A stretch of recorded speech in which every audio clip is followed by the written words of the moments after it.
Welcome to Tucker's Workshop. Today we're going to talk about my wife's 2013 Infiniti JX35. This will also apply to the Infiniti QX60, which is basically the same car, but just starting in 2014. They changed the name for some odd reason. The issue today that we're going to be dealing with is I got the beloved check engine light, and two codes popped up. It's the P0420, which is the catalytic converter for bank 1, and then the P0037, which is the oxygen sensor. It's for bank 1 sensor 2. Actually found an easy fix for this, so I want to make sure to share it with everybody so that it can save you some money. For us, when we first noticed it, I took it to the shop and they actually quoted $800 to change out the catalytic converter. So that was a no-go for me. Did some research, and basically the fix didn't cost me anything. So let me show you what I found. So here is my onboard diagnostics tester. What I'm going to do, I've already got it connected. Go ahead and hit enter. Let it do its quick little scan. I'm going to wait a little second for it to finish communicating, and it popped up with the errors that it found, and I'm going to have it read the codes for the engine.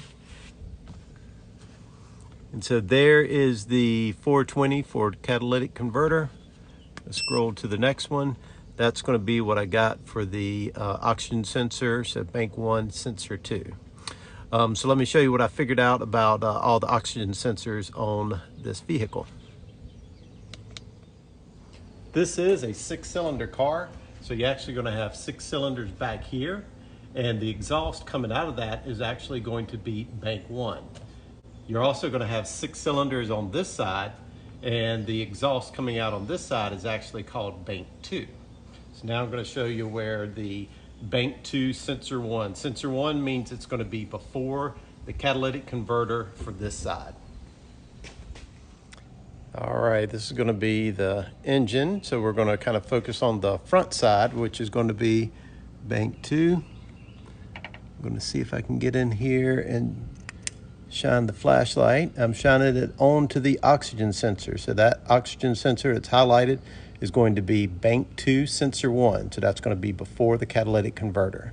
So it can be changed from the top of the engine without too much work. You just got to hold your mouth right. So if that's what your issue is, bank 2 sensor 1, that'll be easy enough to take care of. Now what I've done is crawl up underneath the front of the car.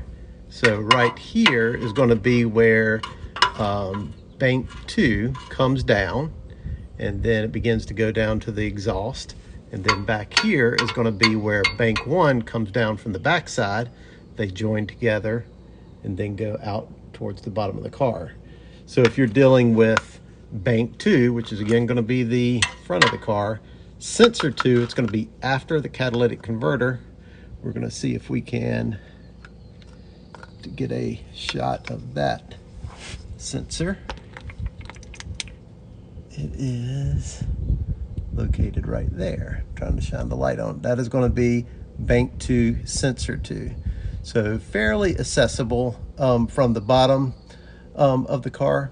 So if that's what your issue is, bank 2 sensor 2, that's how you get to it. Now, if you're like me and unfortunate enough to have issues with bank 1, which is going to be the rear part of the car, unfortunately you're going to have to access that by taking the wheel off. So that's going to be step number 1. Now we're going to dig down in there and show you where the sensor is and the issue that I found. All right, here I am inside the wheel well. You'll see that big silver canister thing. That's actually the catalytic converter. Now I'm going to try to show you the oxygen sensor after the catalytic converter. You can kind of see that little cylinder thing just above the brake line. And that is actually going to be the bank 1 sensor 2. That thing is almost impossible to get at. I think if you had to change it out, you're actually going to have to remove the entire bank 1 catalytic converter, which is going to be a lot of work. However, as I was looking around, I actually found the source of my problem.